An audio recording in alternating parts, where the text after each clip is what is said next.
on my last video, I had somebody comment, and I really wanted to respond to that comment for two reasons.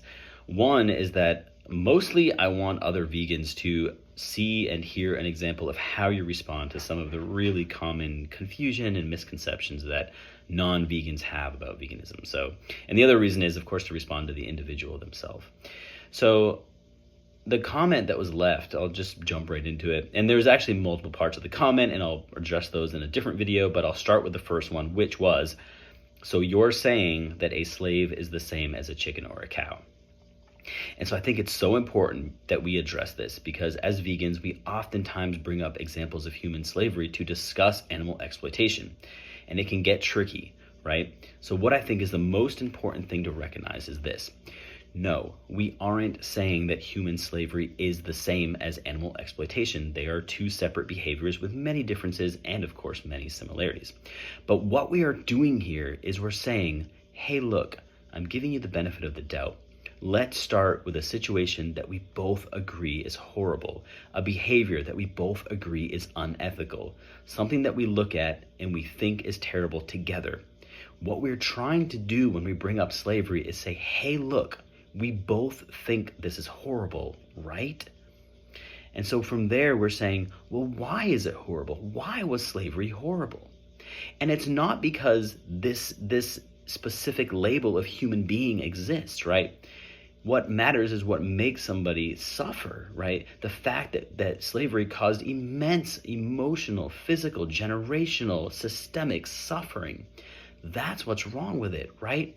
So we can agree together that this thing is horrible for these specific reasons.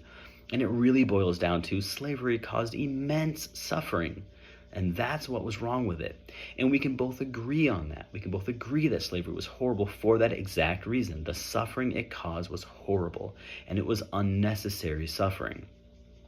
So from there, what we want to do is we want to extend our hand and take a journey together and extend that logic to another group of individuals who are being unnecessarily harmed and exploited. So what we're really trying to do is extend this commonality and bring ourselves together to another situation where we would logically apply that same ethical framework. So if I say that I reject slavery because of a specific reason, right? Because it causes harm. Well, what about this other thing that causes harm? If I reject the excuses that people gave for keeping slaves, right? Last video we mentioned the Bible, they were bred for it. I've always done it. This is tradition. They're better off. What would we do with them if we freed them?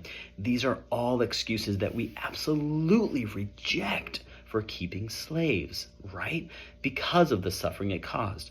Well, what about these excuses being used for another situation that causes unnecessary suffering? Why would we accept those excuses in this situation and reject them in another? Why would we do that? Well, is it because that we ourselves find ourselves in the position of the oppressor who is benefiting from that system? And it's hard to look at ourselves that way?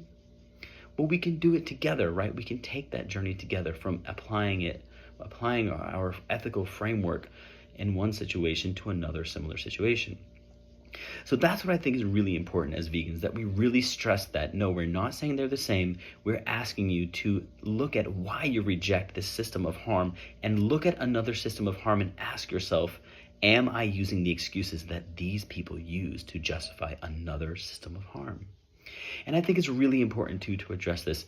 There are so many voices among the civil rights activist community that are absolutely vehemently vegan. Martin Luther King, his wife Coretta Scott King, and his son Dexter Scott King, both vegan activists who stated that veganism is of course the next logical step. And there are a lot of other voices that we could raise up that are wonderful examples of this logic being applied to different situations. And I think that that's important. And also to just directly address the commenter clearly, no, a slave isn't the same as a chicken or a cow or a sheep or a goat or any other animal who is harmed. They are not the same. Human slavery is not the same as animal exploitation. They are two separate horrific activities and behavior that we should both reject together. I hope that makes sense. If anybody has any questions, let me know. I will be responding to the rest of this individual's comments in another video because he just really hits on a few of the super commonly misstated myths from non-vegans.